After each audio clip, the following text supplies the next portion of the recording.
Hello everyone, Deanne down here with another video. This time, as you can see, we'll be doing a tier list. And this is a tier list on the top Chinese anime, or Donghua.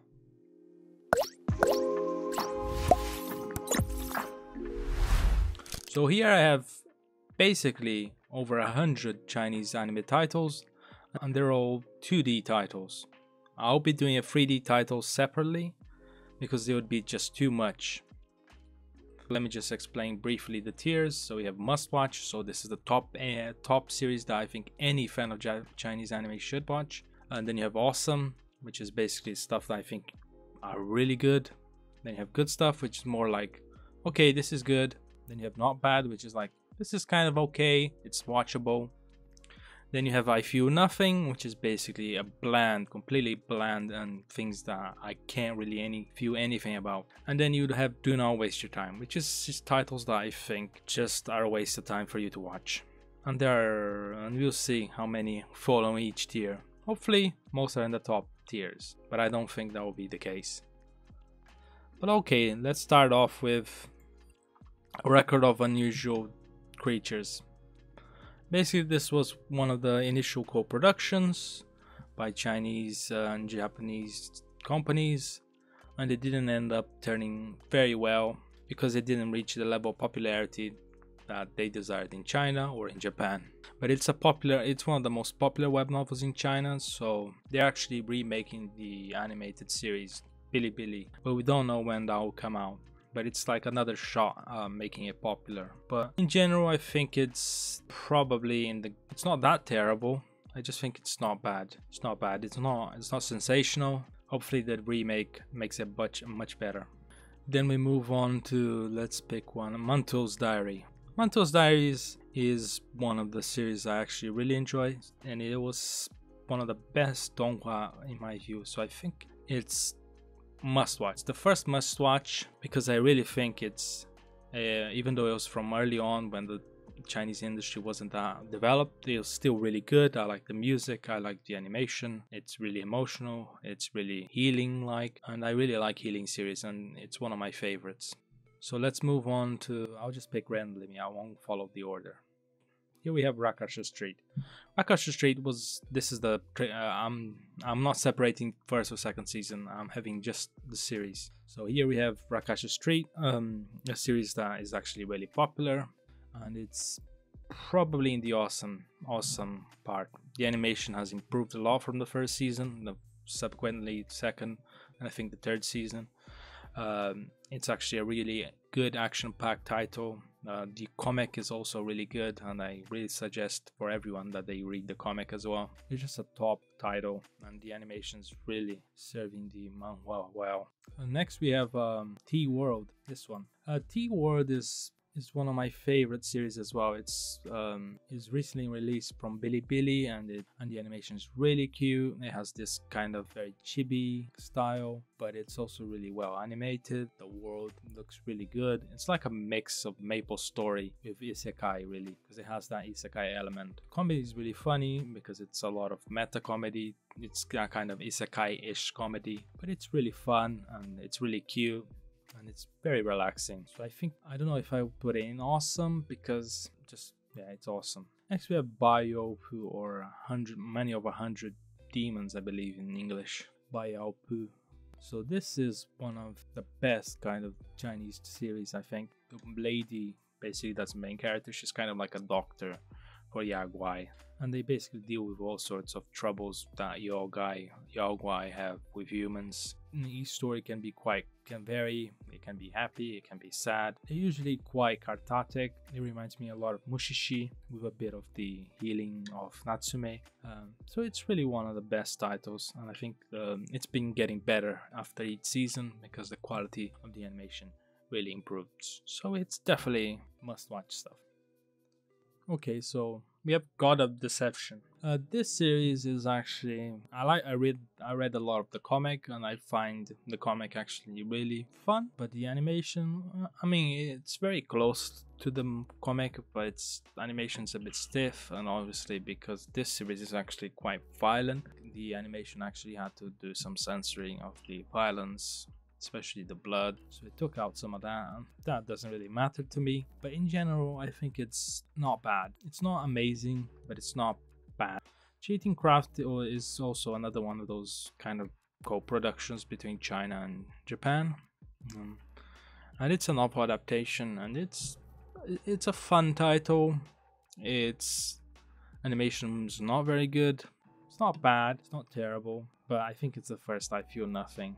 Then let's go to Cupid's Chocolate next. Cupid's Chocolate is it's one of my first Donghua I watched. It's a really fun rom-com harem story with this pin that basically there's just chocolate cake that's like the Cupid's arrow kind of, and these girls eat it and they fall in love with this boy. It's not awesome. Its animation is a bit stiff, but in general I find the girls are quite cute. So yeah, it's good stuff. It's good stuff, definitely good stuff. I think it's really fun. I think the genre is a genre that's not really seen that much in Donghua yet, but it's good. I think it's good. Here, The Ultimate Summoner. The Ultimate Summoner is basically one of the series I actually had really big expectations for, because I read the comic and I think it's a really good series, really fun. It's like a shonen manga.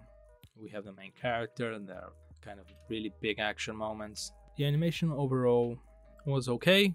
I think it wasn't as impressive as I thought, but it's definitely good stuff. I don't think it's not bad. I think it's good stuff. I think next we move on to The Furious Yama. Furious Yama is a short, so it's basically I think 5 to 7 minutes long.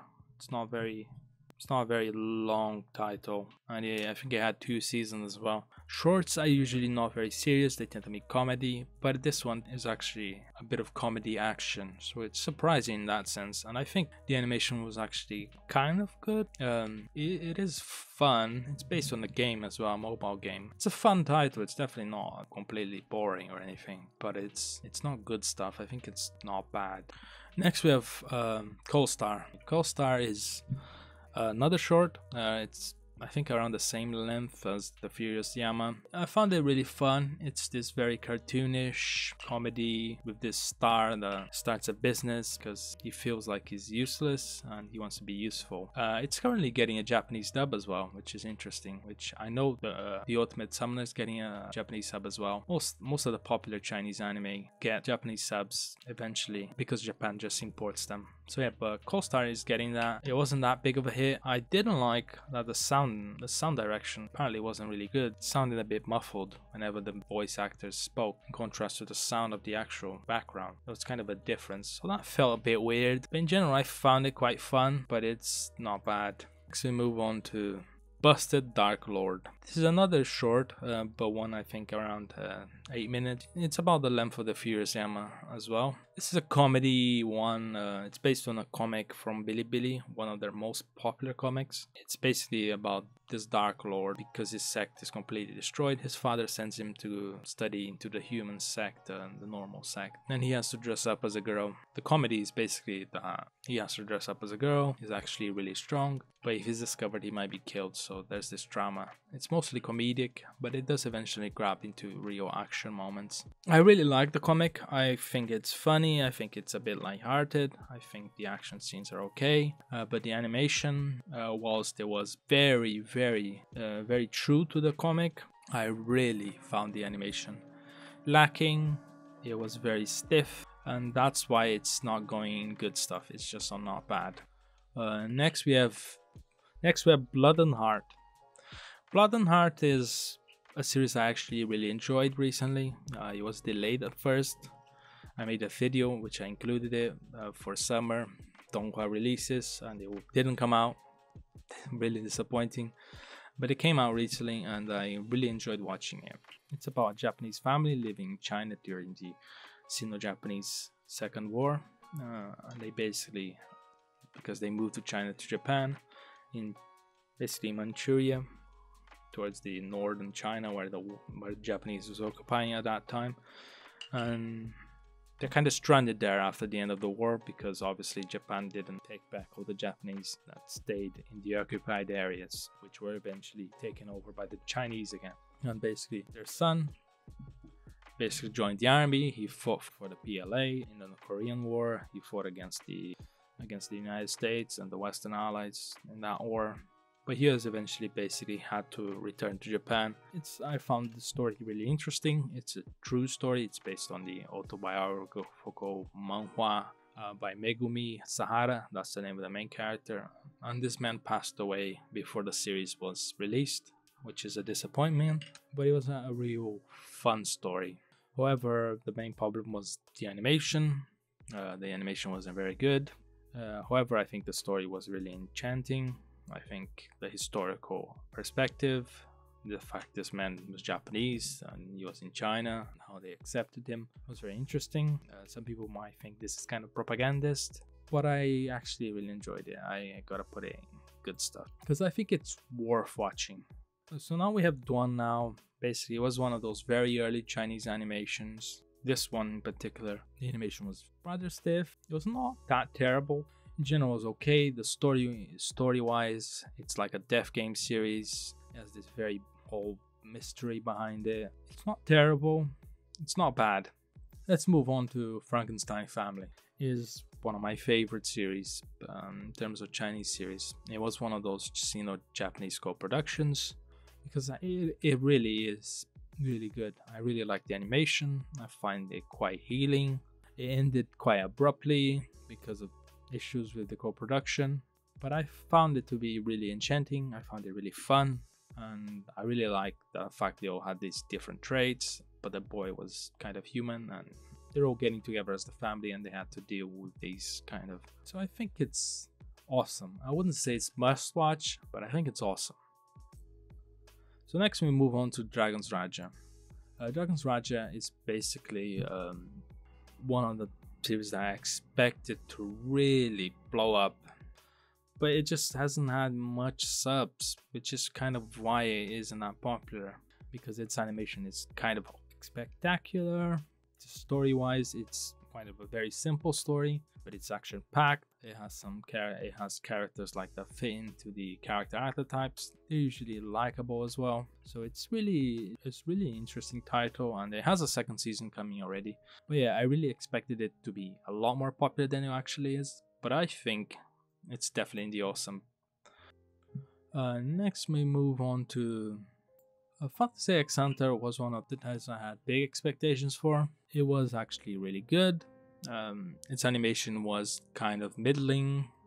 Story-wise, it's kind of like a more down-to-earth Sword Art Online. Characters that are split apart, and then the story has to basically split and focus on each one at a time. And that kind of, sometimes it helps to build the world, but sometimes it can be a bit choppy, make you annoyed because you like a character better than another. In general, I think it's good stuff. It's not terrible, it's definitely good stuff. It's not awesome.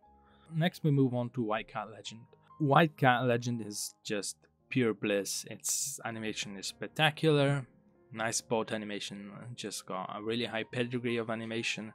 And this series is just really good. It's just got a really high action pack. Story wise, it's also quite interesting as well. Developing. Its second season has come out recently as well. In general, it's a top title. It's definitely one of the best Chinese series you'd have to watch. You'd need to watch this series. So it's definitely a must watch. It's really that good. Next we move on to the pinnacle. The bald guy who's super strong and the boss of the gang, but no one thinks he's the boss of the gang because he honestly does not look like it. He looks like a servant instead of a boss. So yeah, this series is like, I think it was a short, around 8 minutes long. It was very loyal to the original work. The animation style, the pacing of every episode, very closely aligned to the original work. In general, I think it was fun. I prefer to read the comic than watch this Donghua, but I don't know why really, because it's so loyal. So I think in the end I had high expectations because I really liked the comic. In the end, I think it just falls in not bad, which is really disappointing. Next we have To Be Hero. To Be Hero was one of those first also Chinese animations around 2015, I believe. It's like a comedy but very wacky, absurd series. In general, I think it's subpar. It's not that funny actually. The animation is very shoddy. So I think it's another I Feel Nothing. So we have nothing on Do Not Waste Your Time, which is actually quite promising. Next we have Freirenzai, let's just say. Freirenzai is like this daily life focusing on Chinese deities. These deities working in modern day China. So it's basically a slice of life comedy, and it's really enjoyable. It's very fun. If you know the deities they're referencing, that are showing up, or that the main characters are, it becomes a lot more enjoyable, and that's why it's a hit with Chinese audiences. For the West, because these deities, we don't know them, we don't know their background, it can fall flat. But I actually like reading up on the deities, so I find this really fun. So it's in good stuff. So contrasting with that, we have All Saint Street, basically because it focuses on more Western kind of creatures. In this case, we have the devil, we have angels. This is animated by the same people that do Lu Xiaohei, so the animation is really charming. It has got this cartoonish feel. I really enjoy it. I would put it in awesome. So next up, we're looking at Planting Manual. Planting Manual is based on a comic, and it actually really shocked me because the opening animation for this series, especially, I found really great. I really like the music. It was in this weird language that I still don't know what it is, but it's definitely not Chinese, and it's definitely not any other language I know. But it looked really great, and in general, the animation was also, for the most part, not bad, but I feel nothing really. It's not great, but I don't think it's, do not waste your time. So that was the video, guys. This is obviously not a complete tier list. There's a lot more titles to go, but we will have to separate them into parts, so look out for when the next part comes out, maybe in a few weeks. But leave a comment down below if you like these sort of videos, and obviously don't forget to leave a like, subscribe, and ring the bell for notifications so you know whenever a new video comes up. Thank you guys, see you later.